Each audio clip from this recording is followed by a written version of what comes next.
Hello children, हम लोग class 9 का फर्स्ट चैप्टर पढ़ने जा रहे हैं। टाइटल है द फन दे हैड। इस स्टोरी का जो सेटिंग है वो फ्यूचर का है, तब का जब आज जिस तरह से बुक्स पढ़ते हैं वो नहीं पढ़ेंगे।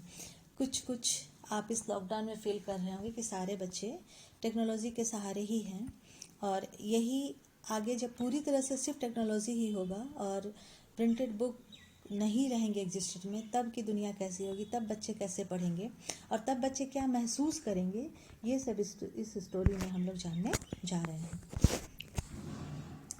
ये स्टोरी कहता है, मार्जी even wrote about it that night in her diary.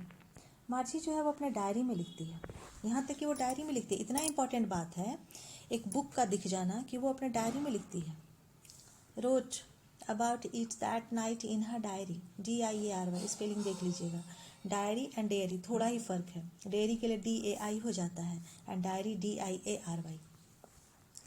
On the page headed 17 मई 2157। अभी आप लोग 2020 में चल रहे हैं और 17 में आने ही वाला है, तो ये 2157 का साल है जब मार्जी नाम की एक बच्ची है और वो लिखती है, शी रोट, सी से पता चल रहा है कि मार्जी is a girl. She wrote, today Tommy found a real book. वो ऐसा लिखती है कि आज टॉमी को एक रियल बुक मिला। It was a very old book, और वो उस बुक के बारे में क्या लिखती है कि it was a very old book, ये बहुत पुराना बुक था। Margie's grandfather once said that When he was a little boy, Margie के ग्रैंडफादर एक बार ऐसा बोले थे। वंस मतलब एक बार, वंस said that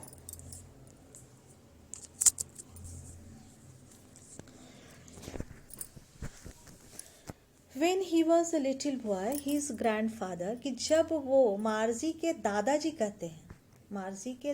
कहते हैं कि जब वो छोटे थे तब उनके दादाजी मतलब दादाजी की बात हो रही है। Told him that there was a time when all stories were printed on paper. Margie के दादाजी ये बताते हैं कि जब वो छोटे थे तो सारी कहानियाँ जो थीं वो पेपर पे प्रिंट की जाती थी। दे टर्न द पेजेस, वो पेज को टर्न कर सकते थे, विच वर येलो एंड क्रिंकली, जो पीले थे और क्या, crinkly means with many folds और लाइन्स, जिसमें बहुत सारे फोल्ड्स हुआ करते थे और लाइन्स हुआ करते थे। And it was awfully funny to read words that stood still instead of moving the way they were supposed to। और वो क्या बोल रहे हैं, और इससे भी ज़्यादा awfully but strangely, it was awfully funny, बहुत मज़ेदार था, to read words, शब्दों को पढ़ना, that stood still, stood, stand का पास्ट टेंस stood मतलब stood still, जो कि खड़े रहते थे मतलब एक जगह चुपचाप रहते थे। स्टिल मतलब शांत, बिना किसी मूवमेंट के। Instead of moving the way they were suppose to on a screen, you know. Screen पे क्या करते हो आप, वर्ड को छोटा कर सकते हो, बड़ा कर सकते हो, मूव कर सकते हो, ऊपर नीचे।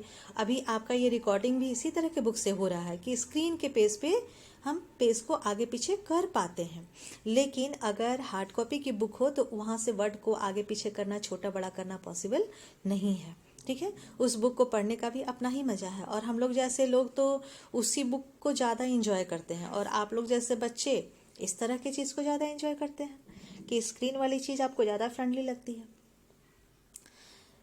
तो वो उनके लिए बहुत फ़नी बात है कि वर्ड्स मूव भी नहीं कर पाते थे जैसे स्क्रीन पे करते हैं।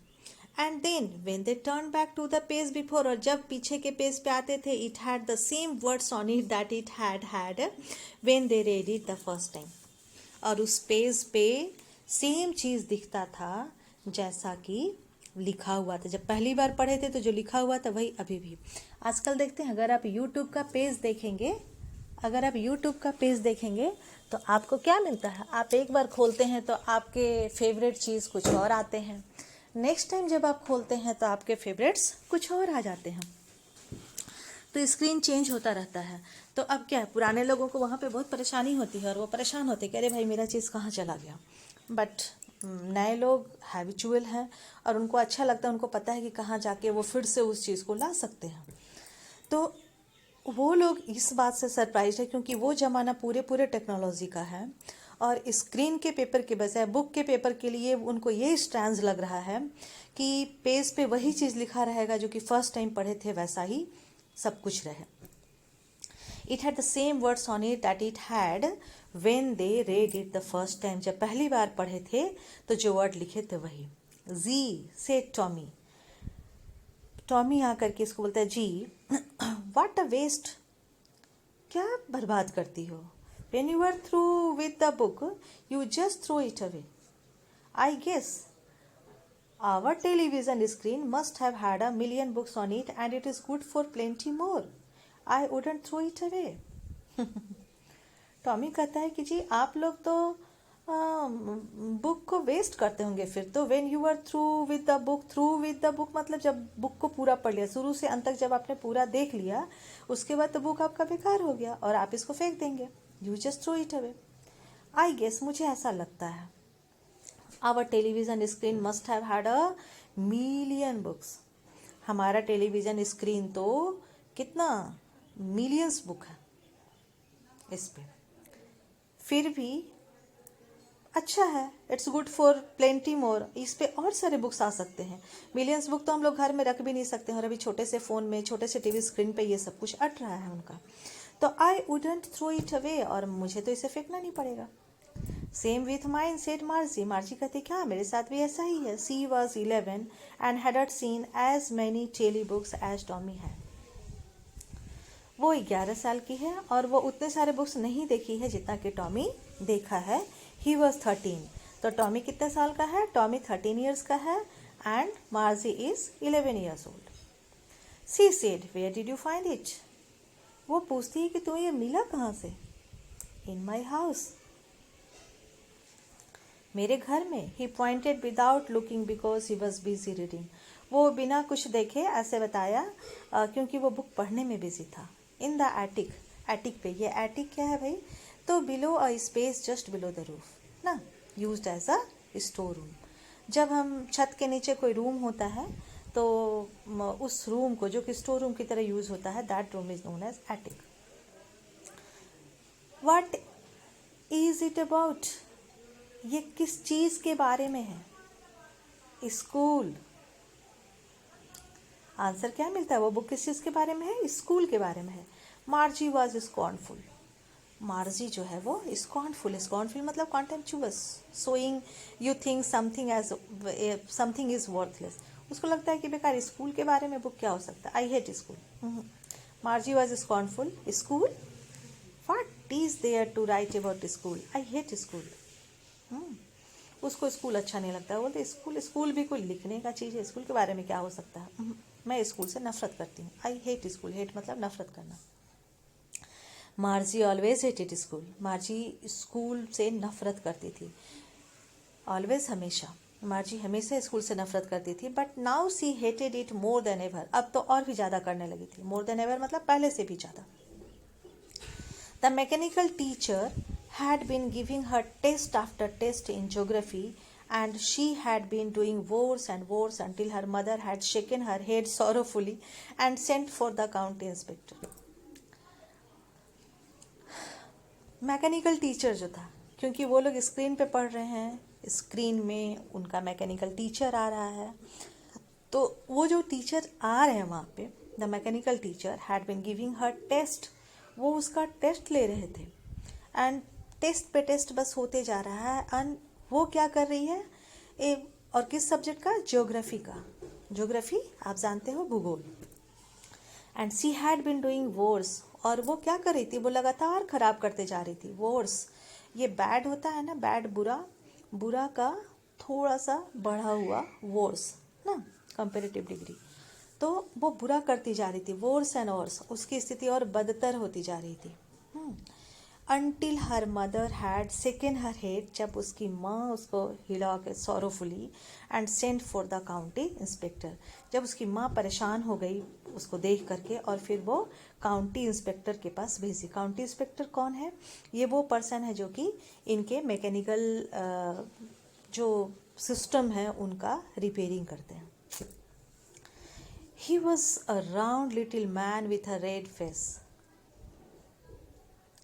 and a whole box of tools with dials and wires. वो जो थे सो एक छोटे से व्यक्ति थे जिनका चेहरा गोल था, लाल चेहरा था, और उनके पास क्या था? एक whole box of tools with dials and wires. Tools मतलब औजार। उनके पास एक बॉक्स था जिसमें कि बहुत सारे औजार थे, जिसमें बहुत सारे डायल्स थे और बहुत सारे तार थे, वायर्स थे। He smiled at Margie and gave her an apple. वो मुस्कुराए मार्जी पे और मार्जी को एक एप्पल दिए। Then took the teacher apart, और फिर वहाँ से टीचर को निकाले। Margie had hoped he would not know how to put it together again. Margie को ऐसा लग रहा था कि काश ऐसा होता या फिर से ये टीचर को सिस्टम में नहीं डाल पाते। But he knew how all right and after an hour so there it was again. But वो सब कुछ अच्छे से जानते थे और वो करीब 1 घंटे में, आफ्टर एन आवर, 1 घंटे काम किए और फिर से सब कुछ सेट हो गया। Large and black and ugly with a big screen on which all the lessons were shown and the questions were asked. और फिर से वो स्क्रीन आने लगा, उसके मैकेनिकल टीचर आने लगे जो कि लार्ज हैं, बड़े हैं, ब्लैक हैं, अगली हैं। देखिए 3 एडजेक्टिव एक साथ यूज़ हुआ है। जब हम लोग डिटरमाइनर्स और एडजेक्टिव की बात करते हैं ना, यही डिफरेंस है। डिटरमाइनर सिर्फ एक यूज़ करते हैं और एडजेक्टिव कितना सारा भी यूज़ कर सकते हैं। तो यहाँ 3 एडजेक्टिव एक साथ यूज़ हुआ है, large and black and ugly. With a big screen on which all the lessons were shown, जिसपे सारे लेसन्स दिखाए गए थे, and the questions were asked, और फिर से क्वेश्चंस पूछे जा रहे थे। That was not so bad, वो तो उतना बुरा नहीं था। The part Margie hated most was the slot where she had to put homework and test paper. जो सामने क्वेश्चंस दिख रहे थे, चलो वो उतना बुरा नहीं था। सबसे बुरा पार्ट वो था जहाँ पे कि उसको होमवर्क करके और टेस्ट पेपर जमा करना पड़ता था। टेस्ट पेपर जमा करना मतलब आपका सबमिट करना, आज के डेट में अपलोड करना। आपने आंसर किया, उसको अपलोड कर दिया। अब she always had to write them out in a punch code they made her learn when she was 6 years old. वो जब 6 साल की थी तभी से उसको पंचकोड सिखाया गया था और उसी में उसको लिखना पड़ता था। And the mechanical teacher calculated the marks in no time. और मैकेनिकल टीचर जो है वो बहुत जल्दी ही उसका मार्क्स कैलकुलेट करना, मतलब जोड़ घटा के कितना गलत कितना सही है ये कर लेते थे। Marks in no time, in no time एक फ्रेज है जिसका मतलब है जल्दी है। The inspector had smiled after he was finished and patted Margie's head. अब इंस्पेक्टर जो है वो मुस्कुराए और थपथपाए मार्जी के सिर को।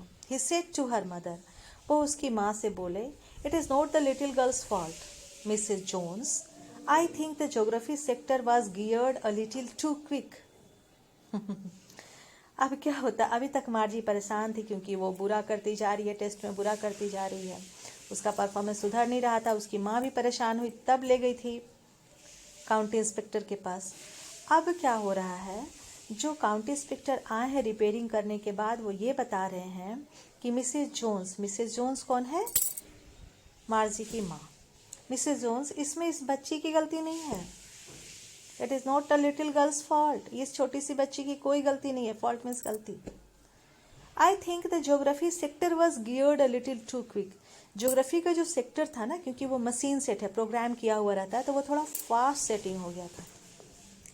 Those things happen sometimes, ऐसा कभी कभी हो जाता है। I have slowed it up to an average 10-year level, और मैंने इसे स्लो कर दिया है 10 साल के उम्र के हिसाब से। Actually, the overall pattern of her progress is quite satisfactory.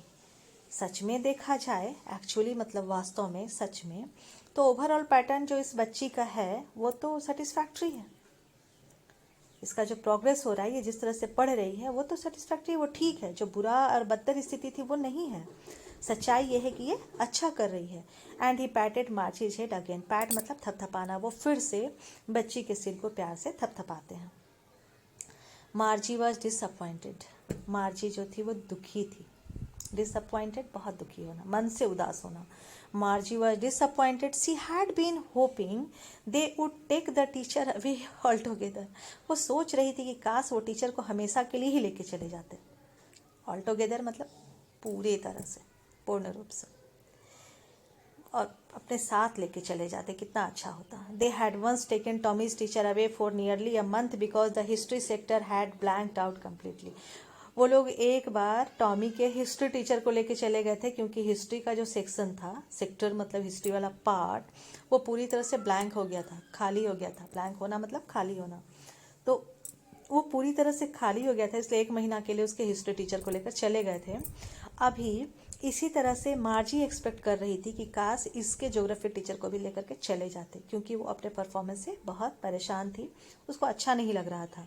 क्योंकि जब आप कोई काम करते हैं उसमें आप थोड़ा प्रोग्रेस करते हैं तो आप इनकरेज्ड होते हैं, सेल्फ मोटिवेटेड होते हैं, दूसरे लोग भी तारीफ करते हैं, उससे भी मोटिवेशन मिलता है। लेकिन अगर आप काम बुरा करते हैं तो वहाँ पे आपका खुद का मजबूत होना बहुत जरूरी है, वरना बाहर से जो रिएक्शन मिलता है वो तो पूरी तरह तोड़ने वाला ही होता है।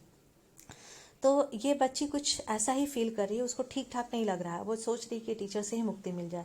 आप लोग भी कई बार स्कूल में ऐसा सोचते हैं, और ये लॉकडाउन ऐसा मोमेंट आपको दे दिया है, लेकिन ये कुछ ज़्यादा ही हो गया, तब आप परेशान हो कि पढ़ाई करनी है, तो इसलिए हम लोग ये सब कोशिश शुरू किया। They had once taken Tommy's teacher away for nearly a month because the history sector had blanked out completely. एक बार ले गए थे क्योंकि वो पूरा पूरा खाली हो गया था उसका हिस्ट्री का section. So she said to Tommy, इसलिए वो टॉमी से बोली, Why would anyone write about school? अभी तक हम लोग ये जाने पीछे के पैराग्राफ में कि वो स्कूल से नफरत क्यों करती थी। अब चूंकि बुक मिला था वो स्कूल के बारे में था, तो फिर से बात वहाँ पे लौट कर आती है कि क्यों ऐसा। So she said to Tommy, वो बोलती है कि कोई बुक के बारे में क्यों लिखेगा भाई, क्या लिखेगा। Why would anyone right about school, कोई स्कूल के बारे में क्यों लिखेगा। Tommy looked at her with very superior eyes. अब टॉमी जो है वो बहुत अच्छे से, अभी तक तो वो बुक को पढ़ रहा था, अब वो उसको बहुत अच्छे से देखता है। सुपीरियर आइज मतलब थोड़ा अच्छा समझते हुए, श्रेष्ठ समझते हुए। Tommy looked at her with very superior eyes because it is not our kind of school stupid. क्योंकि टॉमी बड़ा है, देखें, और ये छोटी है। मार्जी को वो वहाँ पे दिखाता है कि तुम बेवकूफ़ हो और मैं बहुत समझदार हूँ, क्योंकि वो थोड़ा सा बुक से जान लिया था कि पहले का स्कूल कैसा होता है। तो because it is not our kind of school, क्योंकि ये हमारे स्कूल के जैसा नहीं है स्टूपिड। स्टूपिड मतलब बेवकूफ़। This is the old kind of school that they had hundreds and hundreds of years ago. ये पुराने तरह का स्कूल है जो कि सैकड़ों सैकड़ों साल पीछे का है, जो सैकड़ों साल पीछे हुआ करते थे। He added loftily. Loftily means in a superior way. थोड़ा बढ़ा चढ़ा के बात करते क्योंकि उसके पास जानकारी है, तो नॉलेज इज द पावर, उसको ये यहाँ पे शो कर रहा है। He added loftily, pronouncing the word carefully. Centuries ago, मतलब शताब्दी पहले। बहुत पहले ऐसा स्कूल हुआ करता था, उस स्कूल का जिक्र है, हमारे तुम्हारे स्कूल के जैसा का यहाँ पे जिक्र नहीं है। Margie was hurt. अब मार्जी थोड़ा सा हर्ट हो गई थी। Well I don't know what kind of school they had all that time ago. ठीक है, मुझे तो पता ही नहीं है कि पहले कैसा स्कूल था। She read the book over a shoulder for a while. वो थोड़ा सा ऐसे कद्दा साइड करके पढ़ी, क्योंकि वो पढ़ रहा था तो साइड से थोड़ा देख करके पढ़ी। Then said anyway they had a teacher. अच्छा, उनके टीचर हुआ करते थे, क्योंकि वो देख रही है बुक को साइड से। दे had a teacher, it was a man. Tommy बताता है कि हाँ, उनके टीचर हुआ करते थे, वो टीचर एक मैन हुआ करता था, एक ह्यूमन बीइंग। अब ये बच्चे सरप्राइज हैं क्योंकि आज इनके टीचर कैसे हैं, मैकेनिकल टीचर हैं। और वो मैकेनिकल टीचर कैसे हैं कि सारा कुछ प्रोग्राम में फीड किया हुआ है, आपके रिस्पांस के हिसाब से वो आपको आगे ग्रेड देते चले जाएंगे। अभी बहुत सारे ऐप्स ऐसे आ गए हैं ना, आप लोग भी देखते होंगे, आपसे कुछ क्वेश्चन पूछते हैं, फिर आप उसको सबमिट करते हैं, उस हिसाब से वो आपको मार्क्स देते हैं, कुछ कॉइन्स देते हैं, कुछ रिवार्ड देते हैं। तो इस तरह का चीज़, आप काफ़ी गेम्स भी इस तरह का खेलते हो कि आपका लेवल बढ़ता चला जाता है। ठीक उसी तरह से पूरी सिस्टम ही उनकी वैसे चलती थी। यहाँ तो है कि आपके पास एक सिस्टम है अच्छे से काम करने के लिए, और दूसरा सिस्टम वो साइड का है जहाँ आप खेलते हो या इंटरटेनमेंट के लिए वो सारे सोर्स को यूज़ करते हो, लेकिन उनका पूरा का पूरा सिस्टम उसी पे बेस्ड था। इसलिए वो बहुत सरप्राइज थी, क्या एक आदमी उनका टीचर हुआ करता था? Sure they had a teacher, हाँ उनके टीचर हुआ करते थे, but it was not a regular teacher. लेकिन वो रेगुलर टीचर नहीं थे, it was a man. Regular teacher मतलब जैसे उन लोगों के पास अभी है, रेगुलर टीचर मतलब ऑफ द यूजुअल काइंड, जैसे वहां पे नॉर्मल टीचर है उस तरह का, वैसे नहीं। A man, how could a man be a teacher? तो वो सरप्राइज है कि मैन, एक आदमी कैसे टीचर हो सकता है भाई? Well, he just told the boys and girls things and gave them homework and asked them question. Tommy बताता है कि हाँ, वो जो टीचर हुआ करते थे वो बॉयज और गर्ल्स से चीजें पूछा करते थे, वो उनको बताते थे, उनको होमवर्क दिया करते थे और उनसे क्वेश्चन पूछा करते थे। A man isn't smart enough. फिर वो उनके मन में शक आता है कि एक आदमी इतना स्मार्ट तो नहीं है, जैसे कंप्यूटर जितना काम कर सकता है हम उतना तो नहीं कर सकते, हम एक बार में उतना नहीं कर सकते, बट हमारी कैपेसिटी भी, ब्रेन की कैपेसिटी बहुत ज़्यादा होती है। तो वो मशीन के साथ रहते रहते वो ऐसा सोचने लगे हैं कि मशीन इज मोर स्मार्टर, तो फिर एक आदमी तो इतना स्मार्ट हो ही नहीं सकता है। Sure he is, my father knows as much as my teacher. तो कहते हाँ ऐसा है, श्योरली है, एक आदमी स्मार्ट हो सकता है, क्योंकि मेरे पापा उतने ही स्मार्ट है जितना मेरे टीचर है ना, जितना मैकेनिकल टीचर के पास जो नॉलेज है वो मेरे पापा के पास भी है। तो ये बात ये लोग कर रहे हैं। He knows almost as much I betcha. Betcha जो है ये इनफॉर्मल, इनफॉर्मल मतलब कि आपस में नॉर्मल बातचीत के लिए करते हैं, जहाँ पे बहुत हम लोग नियम अनुशासन से नहीं बंधे होते हैं। Bet you in fast speech, okay, I bet you, that is called betcha. I am sure मतलब मुझे पूरा विश्वास है, आई कैन बेट यू कि मेरे पापा उतना ही जानते हैं जितना मेरे टीचर जानते हैं। Margie wasn't prepared to dispute that. Margie, dispute मतलब होता है विवाद करना, और प्रिपेयर मतलब तैयार होना। तो मार्जी यहाँ विवाद करने के लिए तैयार नहीं थी।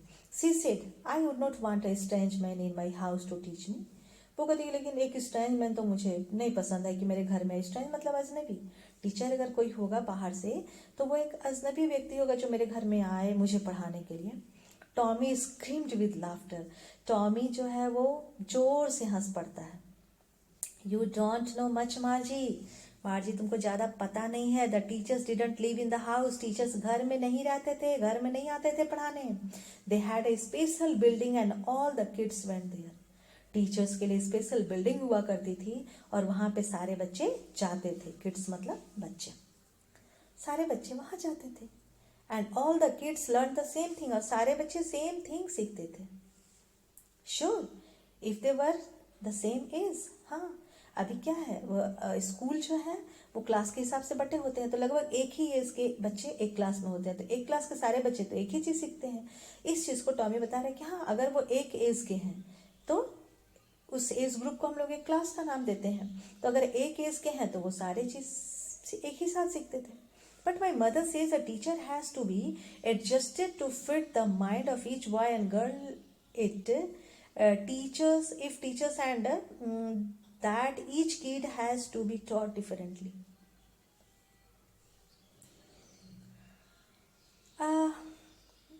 मेरी माँ कहती है, but my mother says a teacher has to be adjusted to fit the mind of each boy and girl. मतलब हर बच्चे का, क्लास में जितने बच्चे हैं उनके हिसाब से सारे लड़के और सारी लड़की, जितनी भी हर लड़की और हर लड़का के हिसाब से टीचर को फिट करना पड़ता है माइंड को, और तब उनको पढ़ाते हैं।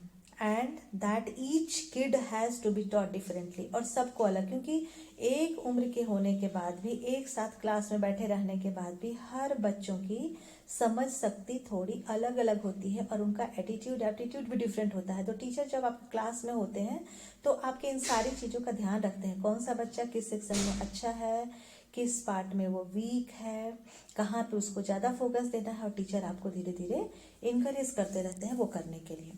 Just the same they didn't do it that way then. If you don't like it you don't have to read the book. वो बोले कि यहाँ पे ये जो है, अगर तुम ये नहीं पसंद करती हो, जस्ट द सेम, अगर इसको तुम नहीं पसंद करती हो, they didn't do it that way then, कि वो ऐसा नहीं करते थे उस समय. If you don't like it, तुम अगर नहीं पसंद करते, you don't have to read the book, तो तुम बुक मत पढ़ो. अगर किसी को बुक पसंद नहीं है, just the same they didn't do it that way then, if you don't like it, you don't have to read the book. तो अगर किसी को नहीं पसंद है तो फिर नहीं पढ़ो, मत पढ़ो book. I didn't say I didn't like it. अगर तुमको नहीं पसंद है तो मत पढ़ो, तुम इस बारे में नहीं जानना चाहती हो. फिर मार्जी क्या कहती कि मैंने नहीं कहा कि मुझे नहीं पसंद है. मार्जी तुरंत बोलती she wanted to read about those funny schools, क्योंकि वो उन फनी स्कूल्स को यहाँ फनी कहा जा रहा है. देखिए, क्योंकि वो फन वाले प्लेसेस हैं उनके हिसाब से. आज आपके लिए स्कूल तो बड़े लगता है, बट उन बच्चों के लिए फनी है. She wanted to read about those funny schools, वो उस फनी स्कूल के बारे में पढ़ना चाहती थी. They were not even half finished when Margie's mother called. और बुक अभी आधा भी नहीं खत्म हुआ था कि मार्जी की माँ उसको बुलाती, मार्जी स्कूल. मार्जी के स्कूल का टाइम हो गया. स्कूल कहाँ है? घर में. मार्जी लुक्ड अप, मार्जी देखती है, वो पढ़ रही थी जो, वो ऊपर देखती है. नोट एट मम्मा, बोलते अभी नहीं मम्मा. एट मतलब अभी. Now said Mrs Jones, and it's probably time for Tommy too. फिर मिसेज जोन बोल रही हैं कि भाई अभी, और ये तो टॉमी का भी टाइम हो गया. मतलब दोनों जो यहाँ पे काम कर रहे हैं, बुक के पीछे लगे हुए हैं, वो बोले तुम्हारा भी टाइम हो गया, टॉमी का भी टाइम हो गया. Margie said to Tommy, can I read the book some more with you after school. School के बाद मैं तुम्हारे साथ इस बुक को पढ़ सकती हूँ, वो पूछ रही है. देखिए यहाँ मोटर्स का यूज हुआ है. Can I read the book some more, और ज़्यादा, जितना ये लोग अभी पढ़ पाए थे, अभी तो आधे से भी कम पढ़े थे, तो और क्या मैं इसके बाद पढ़ सकती हूँ. तो मे बी ही सेड नॉनचैलेंटली मतलब ऐसा दिखाना कि बहुत ज़्यादा इंटरेस्टेड नहीं है. ठीक है. नॉट शोइंग मच इंटरेस्ट और एंथुसियाज्म केयरलेसली, बिना मन के. ठीक है, मे बी हो सकता है. ही वॉकड अवे विशलिंग, और वो विशल बजाते हुए चला गया. ठीक है. The dusty old book tucked beneath his arm. Tuck मतलब रखना. ठीक है, TUCKD. आप याद कर लेंगे, ये पास्ट टेंस है. बीनीथ मतलब नीचे, डस्टी जिसपे धूल पड़ा हुआ था, क्योंकि बहुत साल पहले का पुराना घर के किसी कोने में पड़ा होगा, तो वो उठाकर उस बुक को कहाँ रखा? अपने आर्म के नीचे दबा करके विसिल बजाते हुए टॉमी चला गया. मार्जी went into the school room, और मार्जी जो है सो स्कूल रूम में जाती है. It was right next to her bedroom. कहाँ था? उसके बेडरूम के जस्ट बगल में ही उसका स्कूल रूम था. And the mechanical teacher was on and waiting for her. और मैकेनिकल टीचर वहाँ आ गए थे, क्योंकि टाइम हो गया था और उसका इंतजार कर रहे थे. It was always on at the same time every day except Saturday and Sunday. Saturday और संडे को छोड़ करके हर दिन एक ही समय पे वो टीचर आ जाया करते थे. एक्सेप्ट मतलब सिवाय, छोड़कर. देख लीजिए इनका स्टडी रूम कैसा है, और ये किस तरह से सारा कुछ मशीन लगा हुआ है, और पूरे टेक्निक पे ही बेस्ड इनका क्लासरूम है. और ये ऐसे पढ़ाई कर रहे हैं अकेले बैठ करके, और यहाँ स्क्रीन पे मैकेनिकल टीचर इनको इंस्ट्रक्शन दे रहे हैं.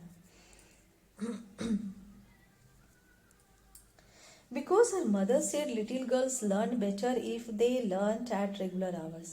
ऐसा इसलिए क्योंकि उसकी माँ कहती थी, मार्जी की माँ कहती है कि छोटी लड़कियाँ अच्छे से सीख पाती हैं अगर वो किसी चीज़ को रेगुलर आवर्स पे सीखे. तो जैसे आपको कहा जाता है कि आपको रिवीजन करना चाहिए, रिपीटेशन करना चाहिए, तो यही चीज़ उसकी माँ कहती थी कि बच्चे अगर बार बार किसी चीज़ को करेंगे रेगुलर आवर्स पे, तो वो किसी चीज़ को अच्छे से सीख पाएंगे. The screen was lit up. Lit up यहाँ पे लाइट का ये है पास्ट टेंस, वो जल जाना. ठीक है, स्क्रीन पे लाइट आ जाना. इसीलिए चांदनी रात को मून लिट नाइट कहा जाता है, जिसमें चांद की रोशनी फैली हुई होती है. The screen was lit up. Screen पे उजाला था, स्क्रीन ऑन था. एंड इट सेड, और उस पर क्या लिखा हुआ था? Today's arithmetic lesson is on the addition of proper fractions. Arithmetic में क्या हो रहा था? प्रॉपर फ्रैक्शंस की पढ़ाई होती है. फ्रैक्शन आप समझते हो, win. Please insert yesterday's homework in the proper slot. उसका जो स्लॉट है वहां पे डालने के लिए, इंसर्ट मतलब डालना, तो इंसर्ट यस्टरडेज होमवर्क, कल का होमवर्क डालो. मतलब आज की पढ़ाई शुरू हो रही है, उससे पहले कल का होमवर्क आप जमा करो, सबमिट करो प्रॉपर स्लॉट में. जहाँ स्लॉट है वहीं जाके आपको करना है. मार्जी did so with a Sai. मार्जी ने ऐसा किया लेकिन बहुत दुख के साथ। शाई, जब आप किसी परेशानी में गहरी सांस भरते हैं, बिना मन के कोई काम करते हैं आह भरते हुए, दैट इज मार्जी डिड सो। मार्जी ने ऐसा किया लेकिन दुख के साथ, आह भर के। She was thinking about the old schools they had when her grandfather's grandfather was a little boy। क्योंकि अभी भी उसके दिमाग में वही स्कूल चल रहा था जो कि उसके दादाजी के टाइम था। जब दादाजी के दादाजी छोटे बच्चे थे तब जो स्कूल और जैसा वहाँ का सिस्टम था उसके बारे में वो सोच रही है कि कैसे एक टीचर एक जगह रहा करते थे, फिर सारे बच्चे वहाँ जाया करते थे, एक साथ एक ही चीज़ सीखा करते थे। यहाँ तो सबके लिए कस्टमाइज सिस्टम है, हर कोई अपने अपने हिसाब से लेवल को क्रॉस कर रहा है। All the kids from the whole neighbourhood came, क्योंकि आसपास के एरिया के सारे बच्चे जो है सो स्कूल आएंगे। Laughing and shouting in the school yard, सब हंसते हुए और चिल्लाते हुए स्कूल में आते होंगे। स्कूल यार्ड, यार्ड वो स्कूल का कैंपस जो होता है वो, ठीक है, school yard. Sitting together in the classroom, सब एक साथ क्लास में बैठते होंगे। Going home together at the end of the day, और दिन के लास्ट में फिर सब अपने अपने घर जाते थे। They learn the same thing, वो एक ही चीज़ सीखते थे। So they could help one another with the homework and talk about it. अब वो सब एक ही चीज़ सीखते थे, इसलिए वो उस चीज़ के बारे में दूसरे से शेयर भी कर पाते थे। किसी को समझ में नहीं आ रहा है या किसी को आ रहा है तो एक दूसरे को हेल्प भी कर पाते थे, क्योंकि सब एक ही चीज़ सीखते थे और वो इसके बारे में बात भी कर पाते थे। And the teachers were people, वाह, अब ये बहुत अच्छा लग रहा है कि टीचर्स लोग थे। The mechanical teacher was flashing on the screen, और उसका मैकेनिकल टीचर भी स्क्रीन पे है। ये फिजिकली तो वहाँ बैठी है लेकिन इसका माइंड कहीं और है, पुराने स्कूल के बारे में सोच रही है, जैसा कुछ वो बुक से अभी पढ़ के आई है। When we add fraction 1/2 and 1/4, ठीक है, अब मैकेनिकल टीचर उसको सिखा रहे हैं कि जब फ्रैक्शन 1/2 एंड 1/4 को ऐड करते हैं तब भिन्न ये जो है 1/2 1/4 को ऐड करेंगे तो। मार्जी was thinking about how the kids must have loved it in the old days. अब वो सोच रही है कि वाह, बच्चे कितना प्यार करते होंगे उस सिस्टम को, कि सब एक साथ स्कूल जा रहे हैं, सब एक साथ सीख रहे हैं, स्कूल में एक साथ खेल रहे हैं, एक साथ बात कर रहे हैं। वाह, she was thinking about the fun they had, और वो जो है सो सोच रही है कि कितना मज़ा उनको आता होगा। क्योंकि जो नेक्स्ट जनरेशन का ज़माना आते जा रहा है वो पूरी तरह टेक्नोलॉजी बेस्ड है। आज आपका भी जो ज़माना है, आप जिस एरा में रह रहे हो, आप भी उतना फन नहीं कर पाते हो जितना कि आपके पेरेंट्स और ग्रैंड पेरेंट्स किए होंगे, जितना मिलना जुलना होता था।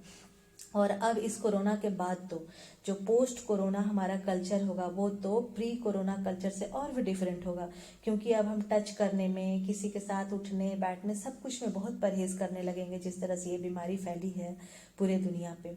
तो ये सारा चीज़ अब बहुत कुछ बदल जाने वाला है और टेक्नोलॉजी बेस्ड हमारी लाइफ होते जा रही है। अभी भी आधा से ज़्यादा काम घर बैठे ही हो रहा है, होम बेस्ड वर्क को बढ़ावा दिया जा रहा है।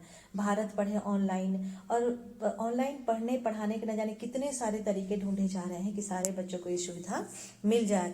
तो हम धीरे धीरे, अभी तो इसको मजबूरी का एक सहारा बना रहे हैं, लेकिन धीरे धीरे देखते देखते क्या होगा कि ये सहारा ही मेन हो जाएगा और पीछे वाली सारी चीज़ें पिछड़ कर रह जाएंगी, है ना।